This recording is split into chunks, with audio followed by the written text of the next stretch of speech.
സർക്കാർ ഉത്തരവിന് പുല്ലുവില കൽപ്പിച്ച് പാലക്കാട് ആർടി ഓഫീസിൽ അനധികൃതമായി സ്ഥാപിച്ച എയർ കണ്ടീഷണറുകൾ നീക്കം ചെയ്തില്ല.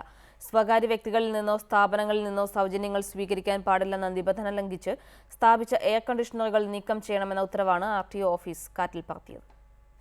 കല്ലടിക്കോട് റോട്ടറി ക്ലബിന്റെ സ്പോൺസർഷിപ്പിൽ പാലക്കാട് ആർടി ഓഫീസിലെ ആർടിഒ, ജോയിന്റ് ആർടിഒ എന്നിവരുടെ മുറികൾ ശീതീകരിച്ചത് ചട്ടവിരുദ്ധമാണെന്ന് കണ്ടെത്തിയതിനെ തുടർന്നാണ് ഇവ ഉടനടി നീക്കം ചെയ്യാൻ ഗതാഗത വകുപ്പ് സെക്രട്ടറി ഒക്ടോബർ 3-ന് ഗതാഗത കമ്മീഷണർക്ക് ഉത്തരവ് നൽകിയത്.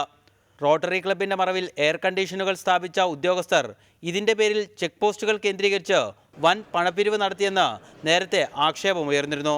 വ്യക്തികളിൽ നിന്നോ സ്ഥാപനങ്ങളിൽ നിന്നോ സൗജന്യങ്ങൾ സ്വീകരിക്കാൻ പാടില്ലെന്നിരിക്കെയായിരുന്നു ഈ നിർദ്ദേശങ്ങളെല്ലാം അവഗണിച്ച് പാലക്കാട് സ്പോൺസർഷിപ്പിൽ AC സ്ഥാപിച്ചത്.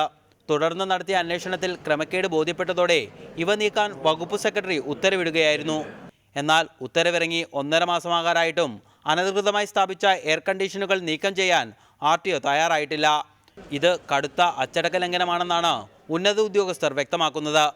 പാലക്കാട് ജോയിന്റ് ആർടിഒ ആയ അനൂപ് വർക്കിയാണ് Kallikode Rotary club president. Reporter, Palakkad.